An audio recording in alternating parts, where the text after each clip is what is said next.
Olá, pessoal. Estamos dando início aqui a mais um Pod Bancário, o podcast do Sindicato dos Bancários. E nessa edição nós temos como convidado aqui o professor Sérgio Pardal. Deixa eu ver se eu falo direitinho sobre o nome. Freudenthal. É isso? Isso. Ou se quiser falar em alemão, fala Freudenthal. Freudenthal. É o Freud e o Freud. Mas não tem importância. Em Pardal é português, como todo mundo Freudenthal, me tá. conhece mesmo. Nós inicialmente agradecemos a sua presença aqui em nome da equipe do Departamento de Comunicação do Sindicato dos Bancários e do nosso diretor Abel Andrade, que é uma das pessoas entusiastas desse programa. E damos então as boas-vindas a você e já vamos começar já entrando no assunto, né?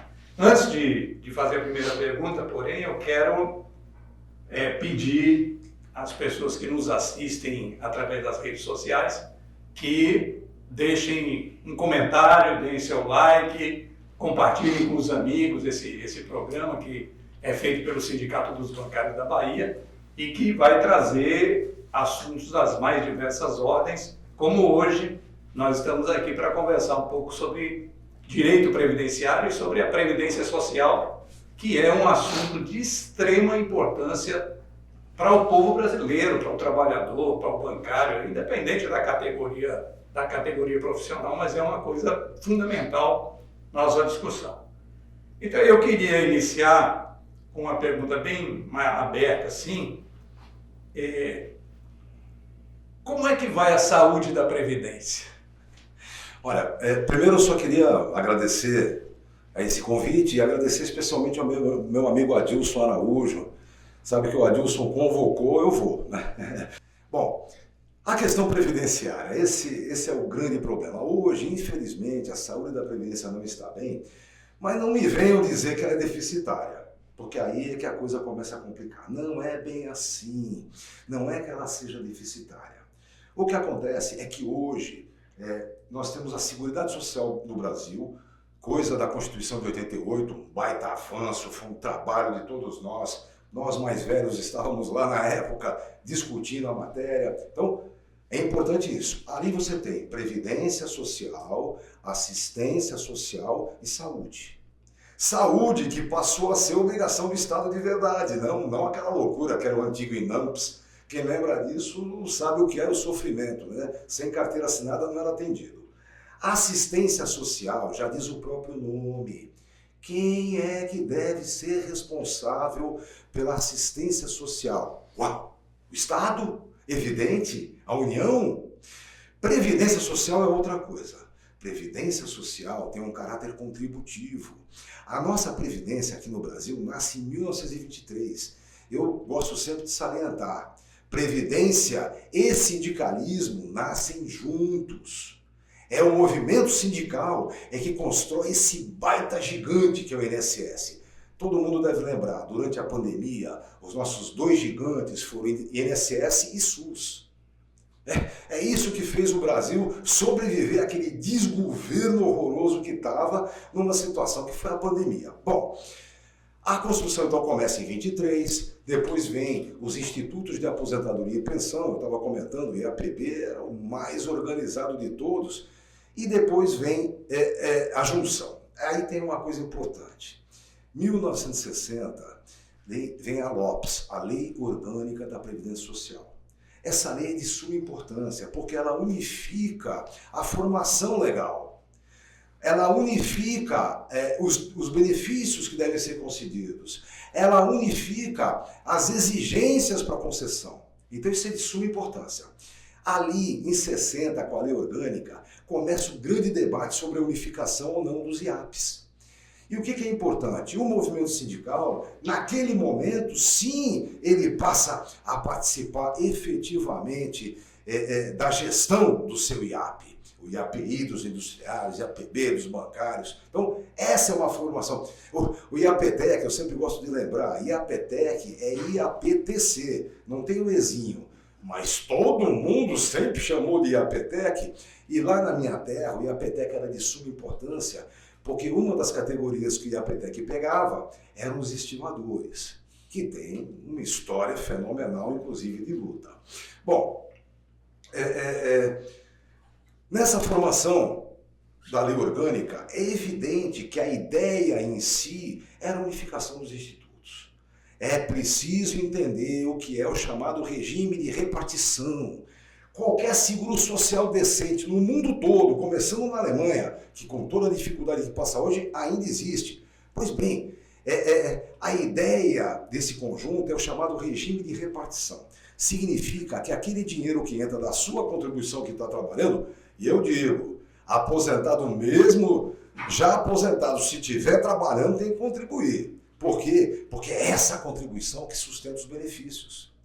Bom, nesse rebubu todo, a gente começa a discutir o que o INSS tem hoje. Eu estava conversando ainda um pouco antes. Veja, o INPS nasce em 67 da unificação. Só que essa unificação, que vem pela Lei Orgânica de 60, no meio do caminho teve um acidentezinho de percurso horroroso, que foi o golpe militar.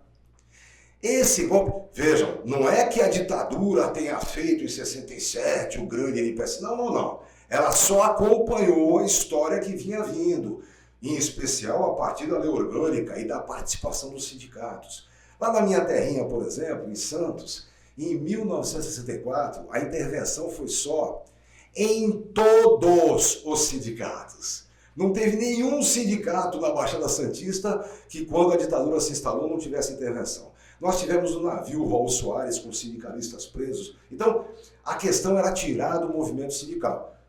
Deveria ter acontecido com o movimento sindical no campo democrático, mas acabou acontecendo já durante a ditadura militar. E vejam, o INPS naquele momento se transformou numa força econômica fenomenal.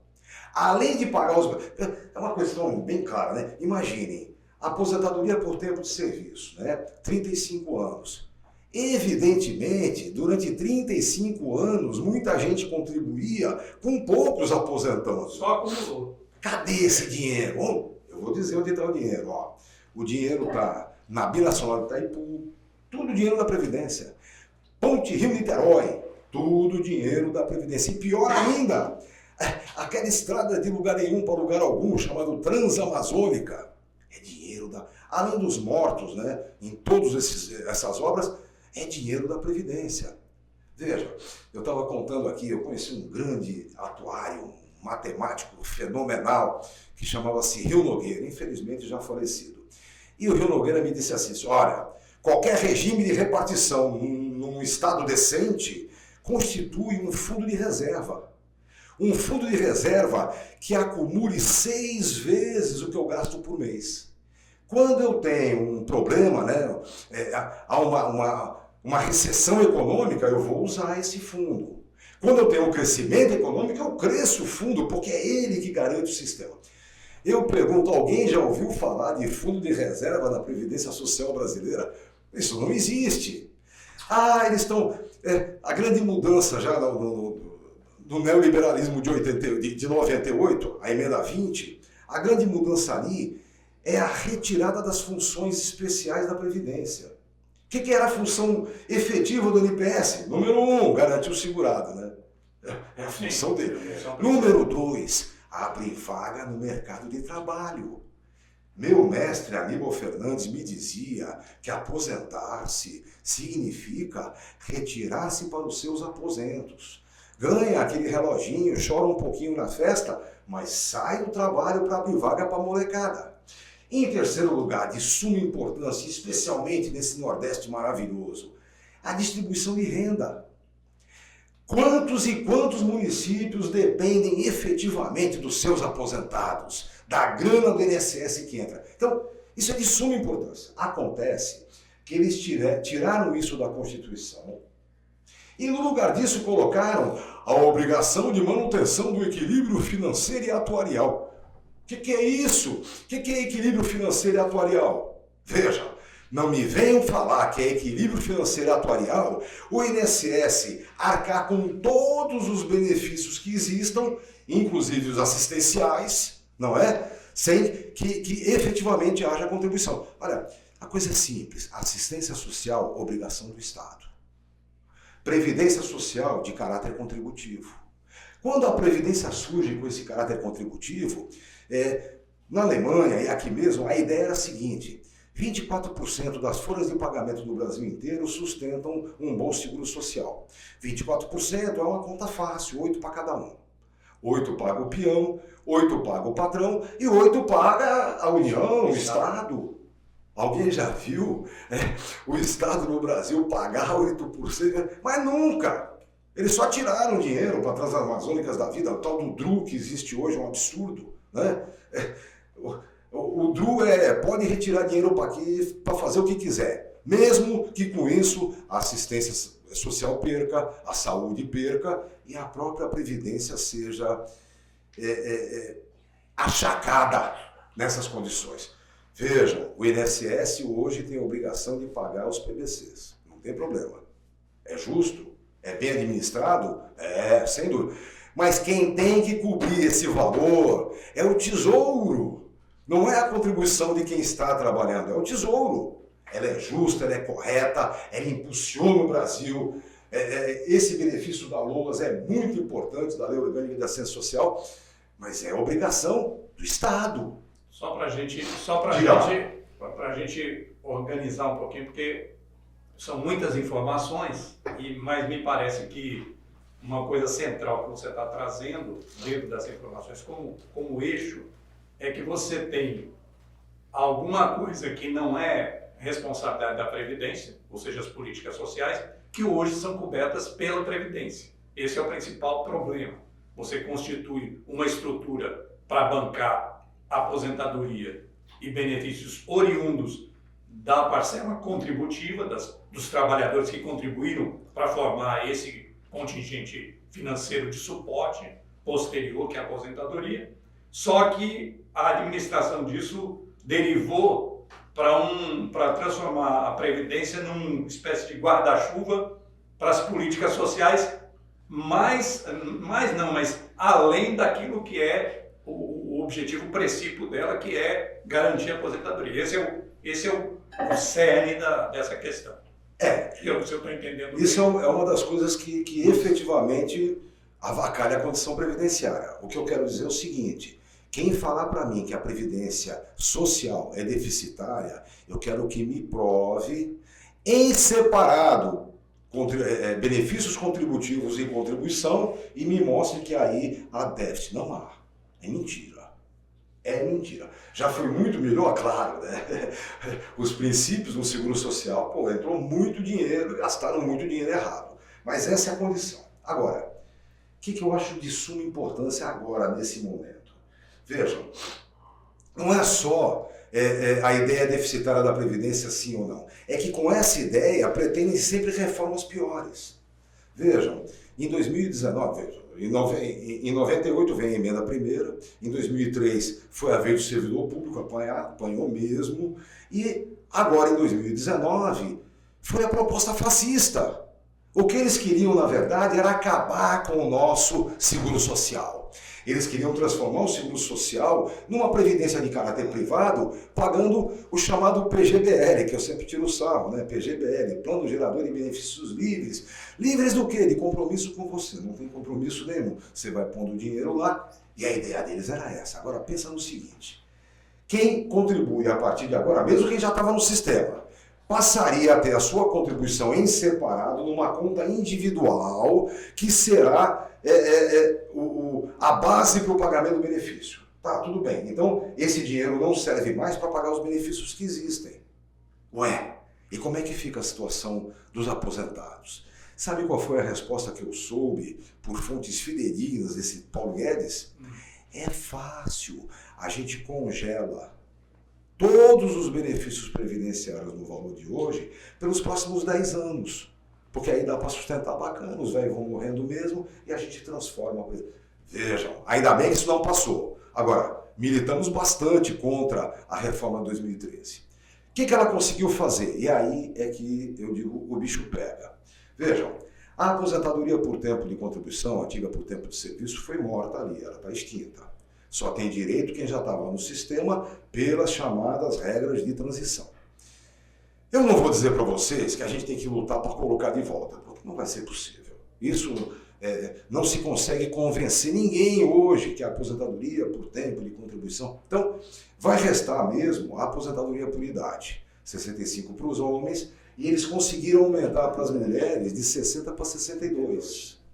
Bom, é isso que vai ser mantido, O problema efetivo é o cálculo. Vejam, a base de cálculo já é um problema. Antigamente, a base de cálculo era os 36 últimos meses. No tempo da ditadura, os 12 últimos não tinham correção monetária.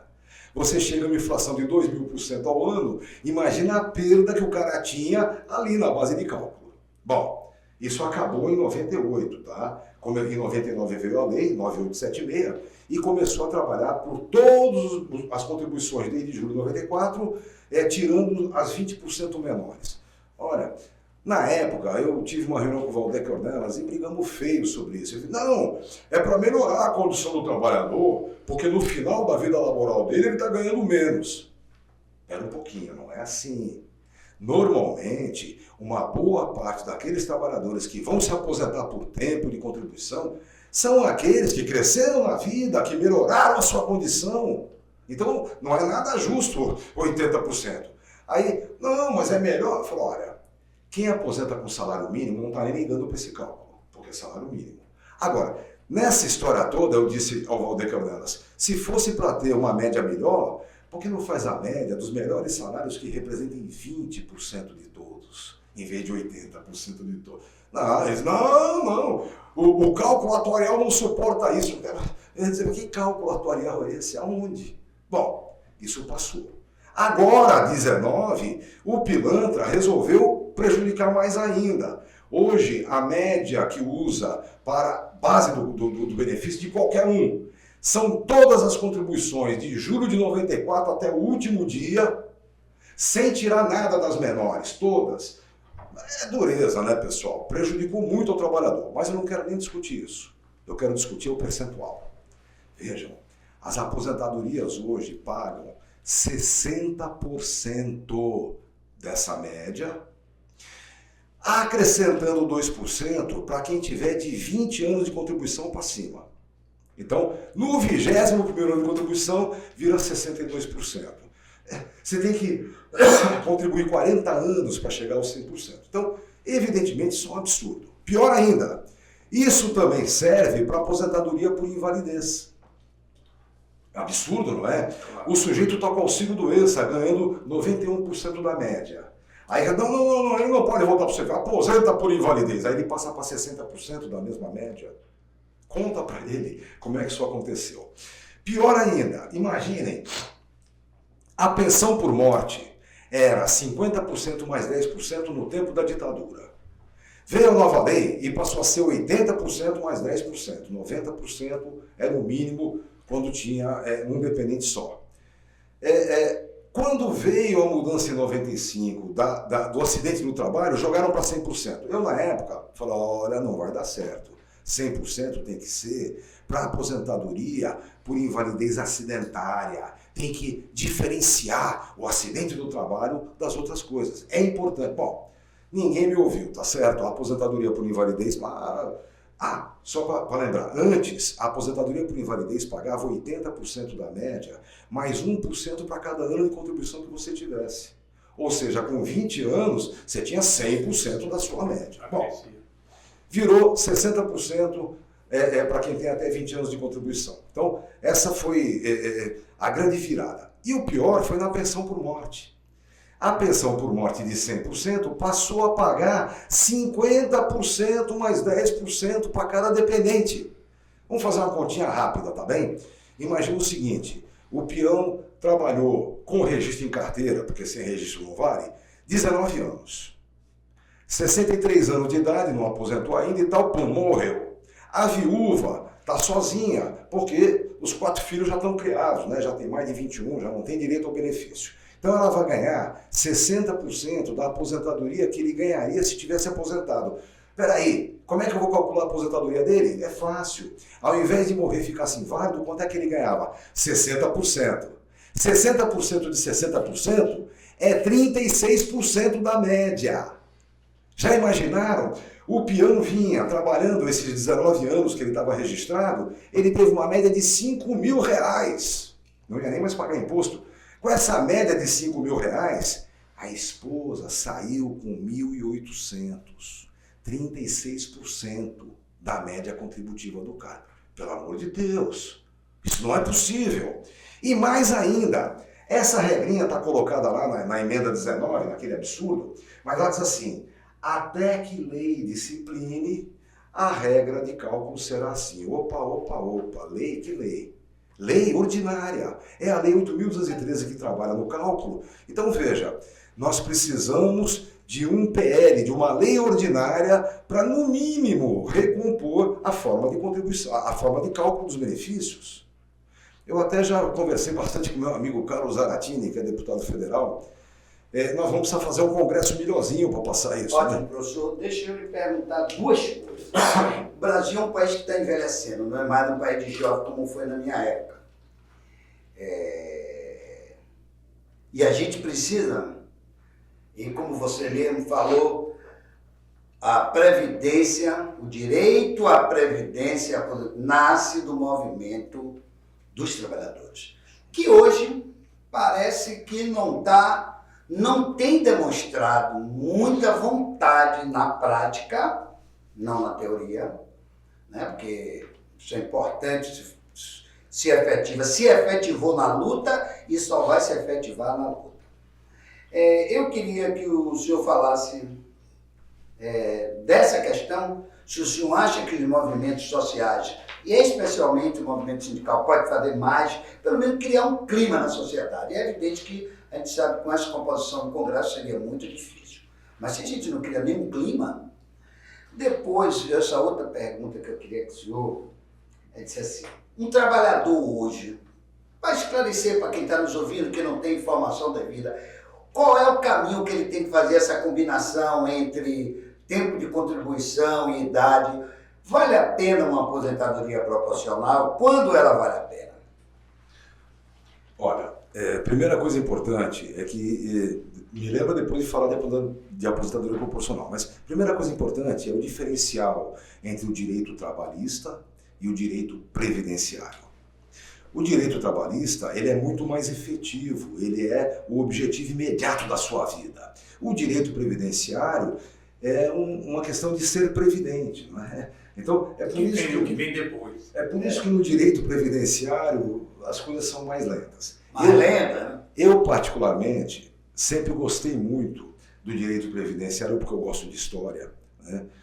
Tem origem industrial, então tem toda a história em si é que me cativa. Mas o mais legal mesmo é que nos sindicatos, eu cheguei a trabalhar em 16 sindicatos ao mesmo tempo, o mais legal é que nos sindicatos, o dirigente sindical quer fazer processo. Então, o processo trabalhista, putz, ele inventa, faz, acontece, e o advogado vai correndo atrás. Na Previdência, eles não fazem isso. Na Previdência, a gente é que tem que apresentar, discutir, aprofundar, dizer o que é, fazer o texto, publicar no boletim, para chamar a participação efetiva do trabalhador. Agora, claro que havia tempos em que isso foi muito importante. Veja, em 83, 84, ainda na ditadura militar, o Aníbal Fernandes e o Raul Portanova, gaúcho lá do Rio Grande do Sul, inventaram uma ação que recompunha as aposentadorias que haviam sido concedidas sem a correção monetária, né, e que haviam sido perdidas a cada momento que iam sendo corrigidas. Bom, isso corrigiu em número de salários mínimos, foi muito importante. A partir dali, o direito previdenciário pipoca, né? Porque uma ação dessa que serve para todo mundo... Veja, o meu mestre Aníbal Fernandes, enquanto ele estava lá no Metalúrgico de Santos, ele entrou com algumas ações dessas. Depois ele foi embora e eu fui admitido lá em 89, né, e peguei essas ações. Uma ação tinha 100 autores, a outra 84. E as outras duas 40 cada uma. Então, você imagina o que era aquele tempo. Bom, hoje existem coisas diferentes. Hoje eu não posso mais entrar com uma ação. Olha, tem uma ação de defasagem que vai resolver o problema de todo mundo.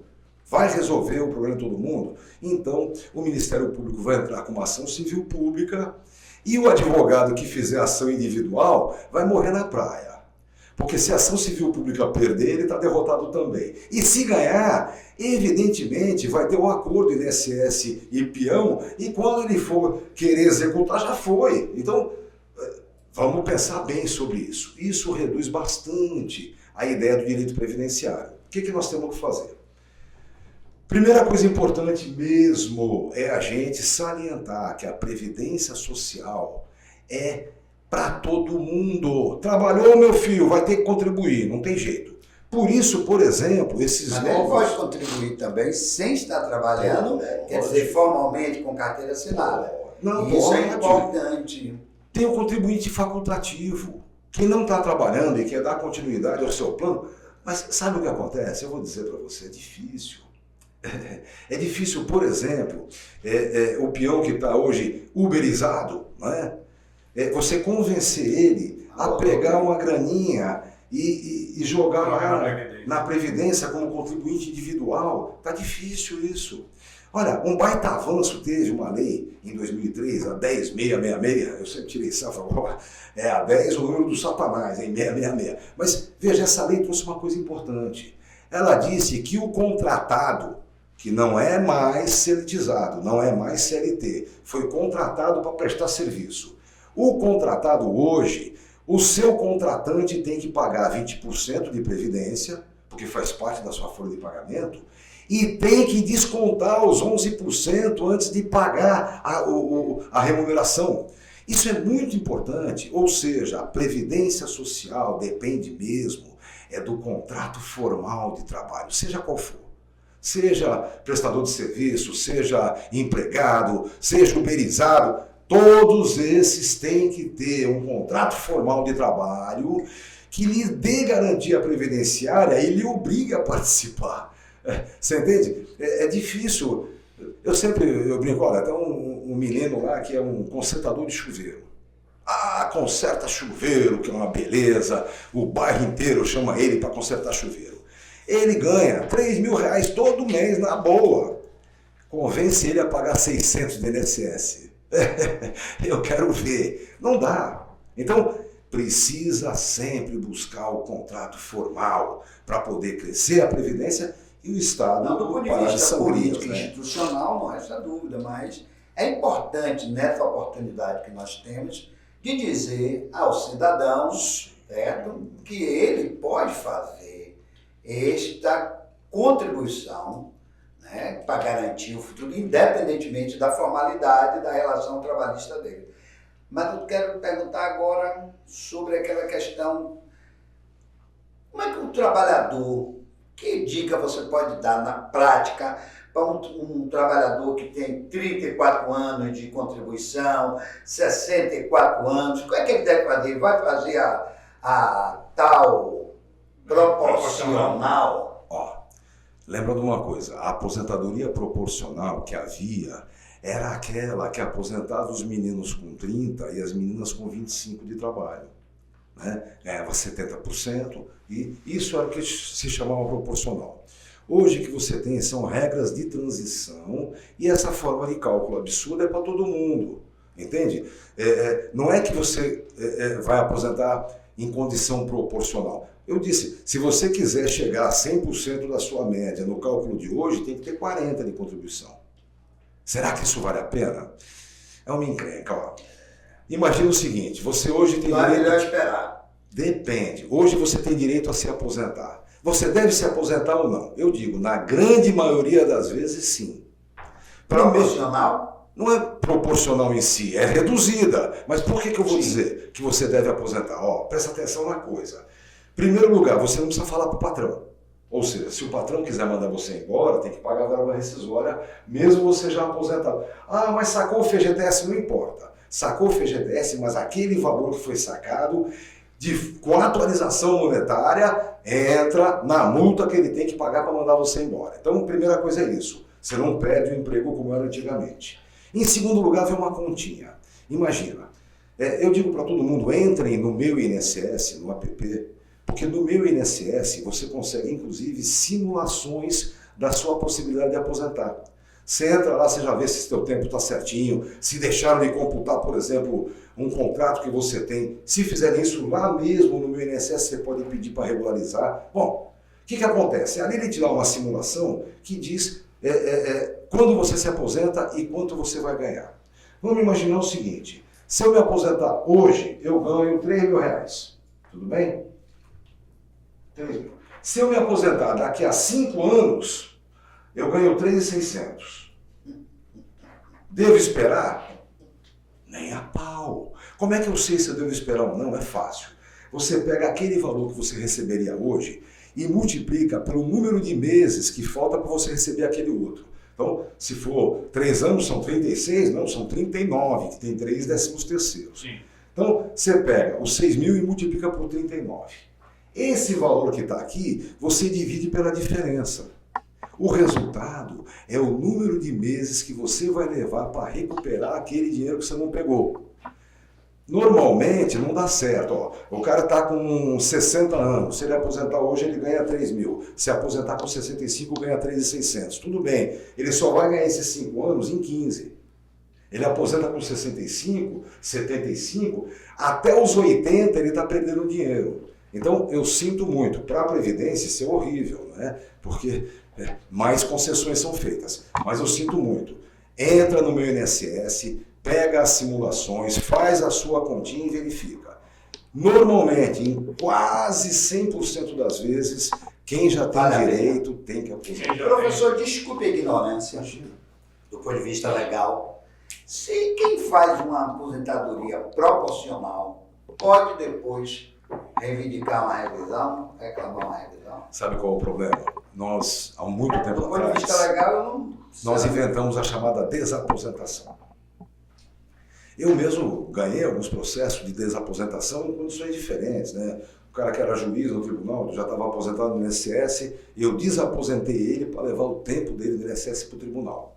Veja, a desaposentação que se propõe era a seguinte, você está ganhando R$3.000, seguiu trabalhando mais 10 anos, se fosse aposentar hoje ganhava R$6.000. Então você abre mão daqueles 3.000 que você vinha recebendo e, não estando mais aposentado, você pode se aposentar.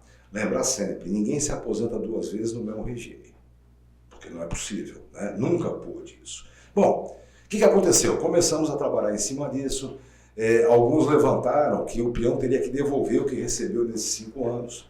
A gente diz que não, porque na verdade é benefício alimentar, não é? Imagina, como é que eu vou devolver o que eu comi? Então, nessas condições, a desaposentação era uma boa ideia, até para o peão poder entender que tinha continuado a contribuir. Mas nós perdemos no Supremo Tribunal Federal. Pior de tudo, perdemos num cálculo mentiroso. Apresentaram um cálculo do que seria o valor que o INSS perderia com a desaposentação. Mentira! Primeiro porque são poucos os que efetivamente ganhariam com desaposentar-se e aposentar de novo. São poucos. Em segundo lugar, contribuiu. Ele seguiu esse período todo contribuindo. Então, se ele contribuiu e vai ter o seu valor, não era o número de beneficiários que eles apresentavam. Mentira. Segundo, eles não colocaram a contribuição feita nesse período que eu quero desaposentar para aposentar de novo. Então, mas infelizmente perdemos. E foi horrível. Primeiro teve uma votação online e nós ganhamos. Nossa, aquilo foi uma festa. Daqui a pouco alguém entrou com um pedido, nem sei exatamente do que foi. Eles fizeram uma nova votação e perdemos. Pronto, perdemos. Agora estavam discutindo de novo. Muita gente fala, vamos recuperar. Não. Sabe o que eles estão discutindo de verdade? Eles estão discutindo se quem recebeu dinheiro num processo que ganhou tem que devolver ou não. Isso é um baita absurdo. É um baita absurdo. Veja, devolver dinheiro que eu ganhei num processo só é efetivamente correto se teve fraude. Eu ganhei o processo judicial fraudulentamente. Provou-se isso, o processo perde o valor e vai ter que devolver o que levou, porque não era seu. Agora, eu me aposentei porque assim entendi a jurisprudência na época. Recebi. Agora que a jurisprudência mudou, vão caçar meu benefício, eu ainda tenho que devolver. É demais. Mas eu acho que isso aí é ilegal, é inconstitucional. Não pode eu acho que não pode retroceder. não sei. Pode. Você que Eu sempre gosto de lembrar o Dorico Paraguaçu, bem amado, que dizia que para trás-mente a lei não vale, mas para frente-mente tem que ser igual para todo mundo. Não é, né? Por exemplo, imagine você se a gente consegue passar uma nova lei modificando a forma de cálculo. Simples, que seja de novo 80% mais 10% para cada dependente a pensão e que seja 80% mais 1% por ano trabalhado para invalidez. Consegui mudar isso? Beleza. E quem recebe esse benefício neste período horroroso? Vai acontecer o quê? Eu não tenho dúvida, tem que corrigir da nova lei em diante. Claro. Eu não tenho dúvida. Se na PL isso não passar, se no projeto de lei isso não estiver, nossa, vai ser um sonho dos advogados. Todo advogado vai entrar com ação para corrigir. Imagina, ela ficou viúva há 3 meses atrás, se ficasse viúva hoje, ganhava muito mais. Peraí, não vamos culpar o defunto que morreu muito cedo, né? O que tem que fazer é corrigir. Se para trás-mente a lei não tem valor, para frente-mente que seja igual para todos. Então, essa é a grande discussão do momento. Eu estou batalhando faz tempo nessa questão do cálculo. Muito. Professor, Ney, fique à vontade. Eu vou lhe perguntar e, de novo, você não me respondeu. Diga. E aí agora eu vou acrescentar mais um dado. Os movimentos sociais, especialmente o sindical, eu sei que o senhor é ligado à luta dos trabalhadores, como somos nós. Esse aqui é um programa classista, um programa que tem respeito à informação, trata a informação como um bem público, mas analisa a conjuntura conforme os interesses de classe dos trabalhadores. O projeto de democracia social, né, que nós estamos lutando aí para eleger Lula, tem que ter algum compromisso com isso, né? Precisa, então, eu acrescento, além dos movimentos sociais, do movimento sindical especificamente dos trabalhadores, o governo poderia fazer mais para rever alguns pontos dessa reforma tenebrosa do governo Bolsonaro. A trabalhista foi Temer. É de 2019. Mas 2019 é... Previdenciária. De uma forma direta, sim ou não? Olha, eu não acho que a gente consiga simplesmente revogá-la.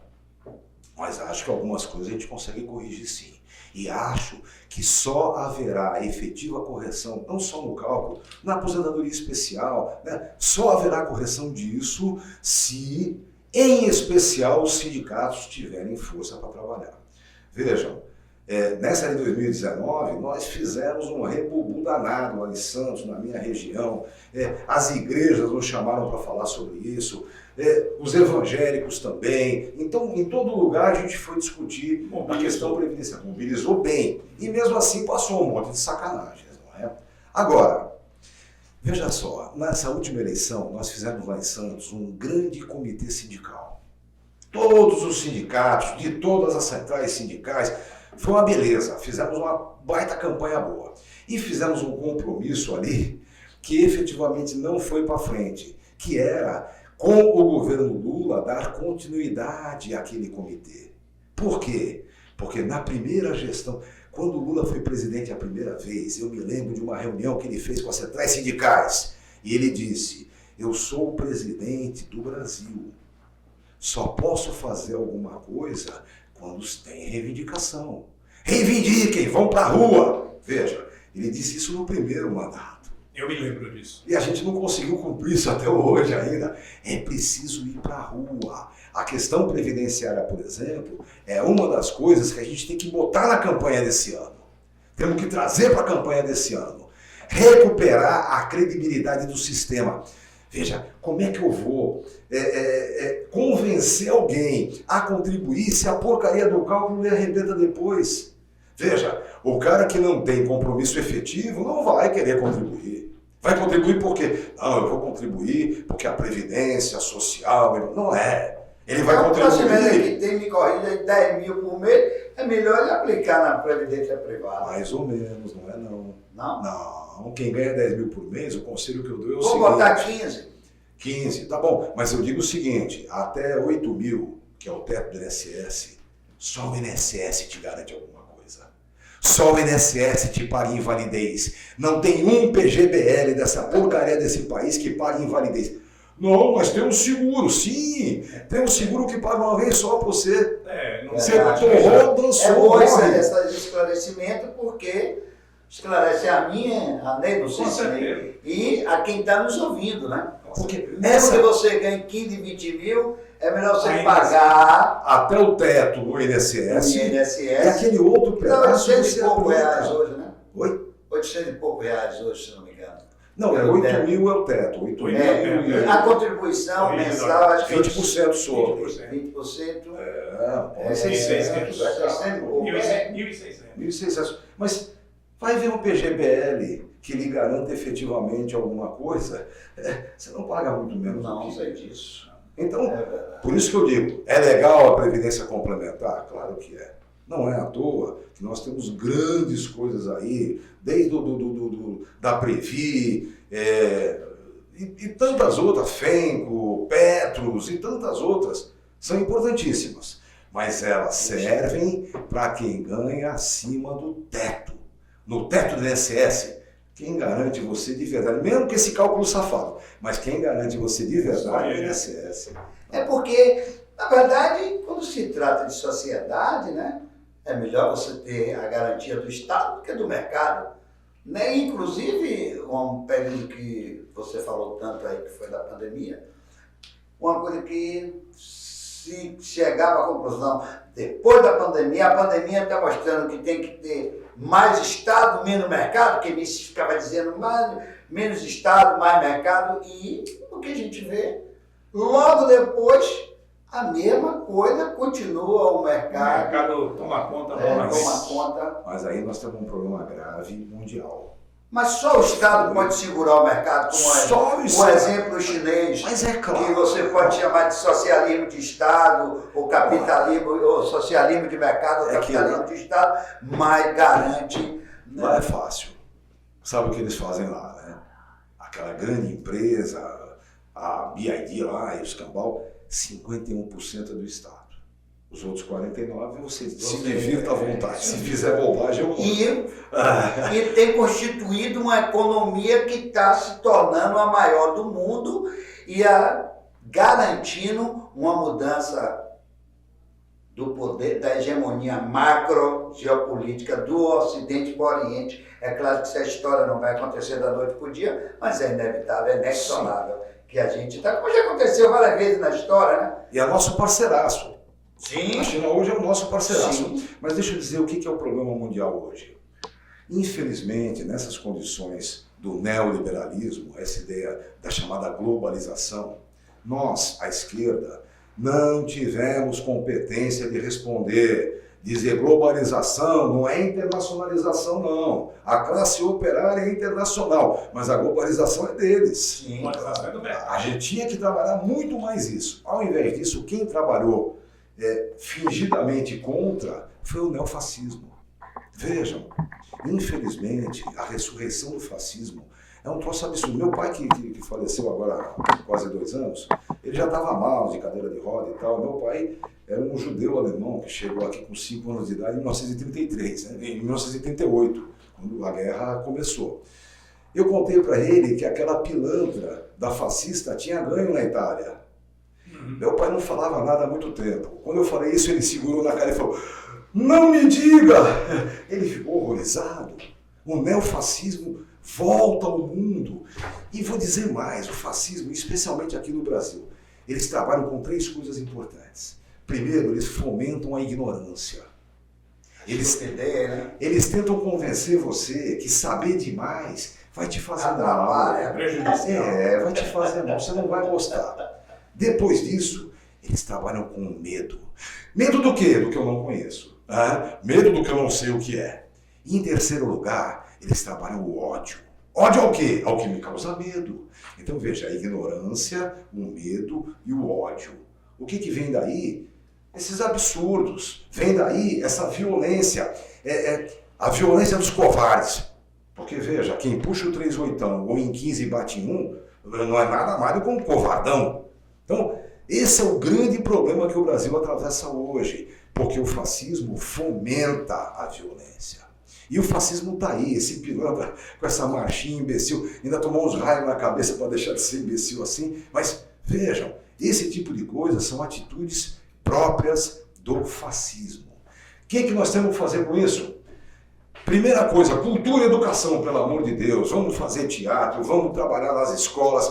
Cultura, educação. É de suma importância para poder vencer o fascismo.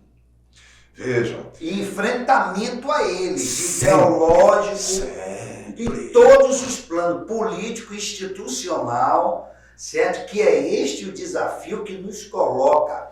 Não há possibilidade de a gente melhorar o direito, o senhor me corrija aí, o senhor não, você, nós somos da mesma geração, né, que viu Pelé, Rivelino, se a gente não combater isso.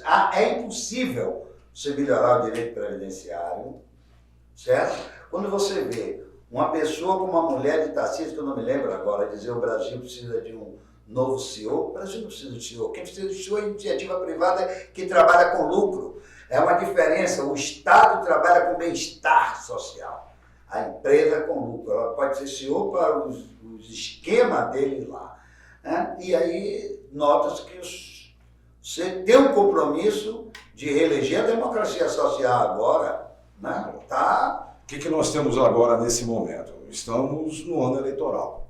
Eu acho que nós temos capacidade de fazer Lula no primeiro turno. Sabem por quê? Porque a reforma tributária, ela leva uns 6 mesinhos para todo mundo entender. Essa reforma que foi feita, da isenção até 5 mil e coisa e tal, em 6 meses, o Brasil inteiro vai estar falando sobre isso. Eu acho que nós temos capacidade e condição de fazer Lula no primeiro turno. O nosso problema efetivo é que, além de Lula no primeiro turno, nós temos que fazer 2 senadores por estado e temos que fazer deputados. E reduzir essa mudar o perfil do Congresso. Mudar o perfil do Congresso. Senão, com quem eu vou discutir a nova regra de cálculo da Previdência? Eu vou ter um executivo, né, a favor da nossa refém posição, mas continuando refém do legislativo, com esse orçamento secreto, essa imoralidade que é o orçamento secreto. E aqui, olha bem, professor, não é nem que a gente faça a maioria, porque nunca tivemos maioria. Nós, trabalhadores, do ponto de vista classista, da visão, já vi que você tem uma visão também capital e trabalho, uma visão classista, nunca tivemos maioria, mas você tinha uma direita que tinha um mínimo de princípio republicano, que existe uma coisa pública, que tem uns limites que você não pode passar, e hoje não, né? Você vê um Nicolas, como é aquele de Goiás, aquela imoralidade, você vê um Sóstenes da vida, são verdadeiros pilantras, eu não gosto nem de usar esse termo, mas verdadeiro pilantra. Não tem compromisso social nenhum. Isso é... O Congresso se transformou, que de certa forma já era, mas a característica do balcão de negócios se agravou de maneira... O que aconteceu agora é que o Congresso efetivamente perdeu a vergonha.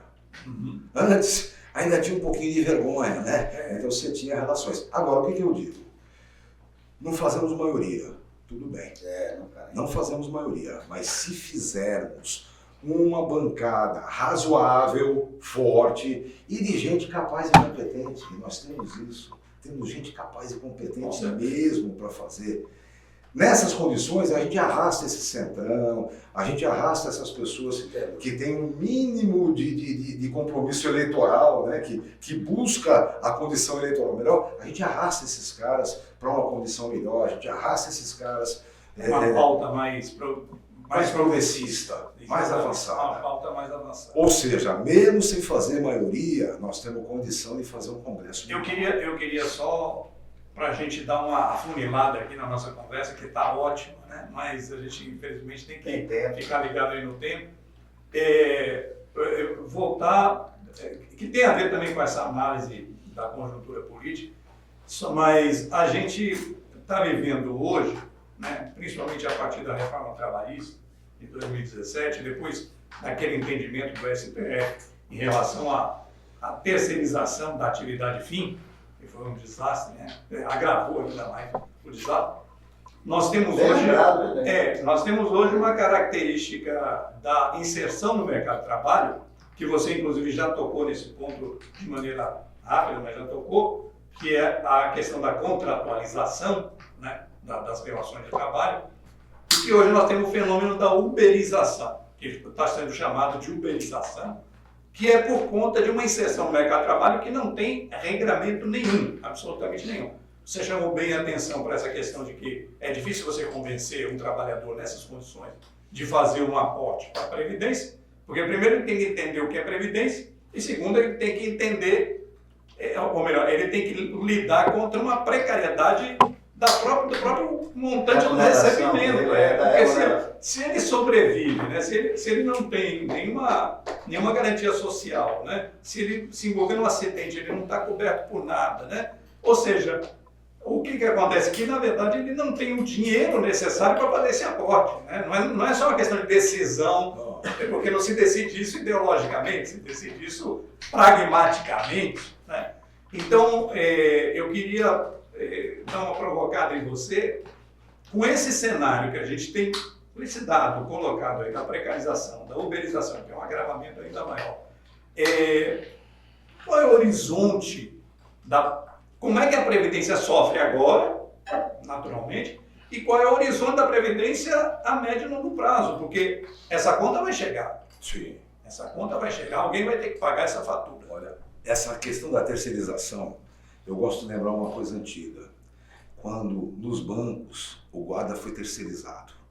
Eu me lembro do tempo que guarda também era bancário. Isso. Então você fica pensando assim. Os bancários fazem uma grevezinha bacana e ganham um baita percentual bom. Para esse guarda que está lá dentro, isso não vai. Não vai. Eu pergunto, cadê a consciência efetiva dele de te proteger naquele banco se você ganhou e ele não? É complicado. Então, logo de cara eu dizia, a terceirização já tornou os bancos muito mais arriscados do que eram antes. Bom, começa daí. Aí vem o processo de uberização. A saída correta é que a Uber tem que pagar a Previdência. Você entende? A Uber é contratante. Mas não é CLT, não é... Não importa. Ela é contratante. Quando eu dei o meu nome lá, apresentei o meu carro e estou ali, veja, o que eu ganho, ela tira, né? Sim. A maior parte, inclusive, mais da metade é dela. Ora, ela que pague Previdência e se for efetivamente pagar e descontar do outro percentual, tudo bem, mas paga 20% do que tem de dinheiro na mão de Previdência. Vejam, é a única saída efetiva. E aí, não é a garantia do peão apenas. Existe algum projeto de lei nesse sentido, professor? Parece que existe. Interessante isso aí. A briga é a mesma briga da regulamentação das Big Techs. É a mesma briga. Sim. Mas a regulamentação tem um projeto. Sim. É isso que eu estou perguntando. Existe o que ela mesmo que ele está propondo. Uma coisa, eu acho que não sei se é a sua proposta, mas é que seja taxado. Eu acho que tem um projeto de lei de regularização dos uberistas, de regularização de quem trabalha com APP. E prevê a... Não sei, eu não vi. Vou pesquisar. Isso é uma boa. Isso é uma questão importante. Sim, importantíssimo. claro, e para todos. Sim. Inclusive para o regime de seguro social. O seguro social depende disso, depende das contribuições.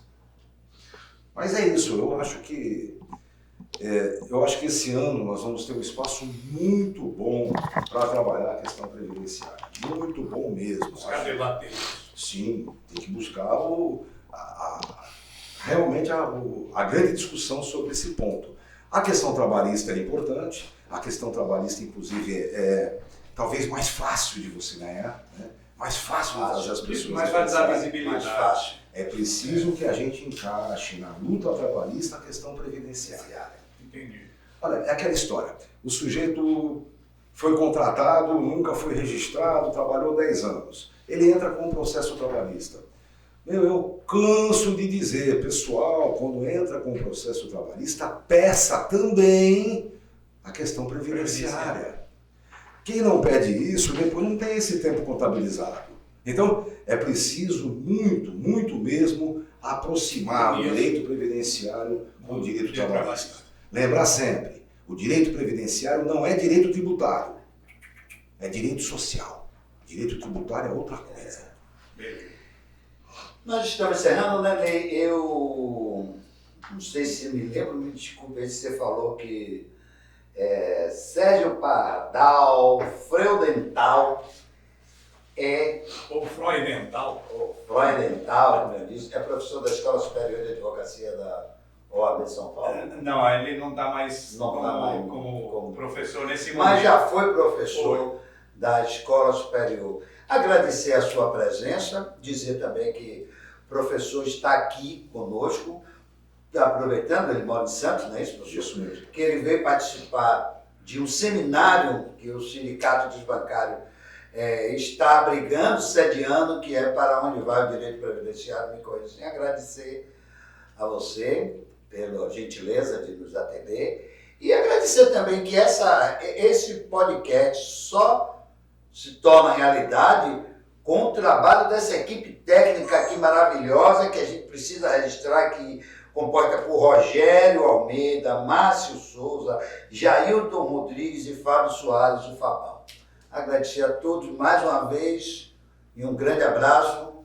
Eu que agradeço bastante esse convite, essa participação e estamos juntos. Inclusive, até online a gente pode conversar à vontade se aparecer alguma coisa. Ótimo, eu vou tomar seu número porque a gente tem uma redação que trabalha jornalisticamente dentro da comunicação classista e um dia a gente pode checar algumas informações sem dúvida com você. Eu quero fazer só um lembrete final aqui, mais uma vez, o mesmo lembrete do início, que as pessoas que estão assistindo esse podcast, que elas deem sugestões, comentem dentro da nossa rede social, dentro do Facebook, e ativem lá o gostei, o like, né, dentro do nosso canal no Facebook, para que a gente possa tornar esse conteúdo aqui mais relevante ainda e para que essa verdadeira aula que o professor Pardal trouxe para nós hoje chegue a mais pessoas, né, porque essa questão da Previdência precisa,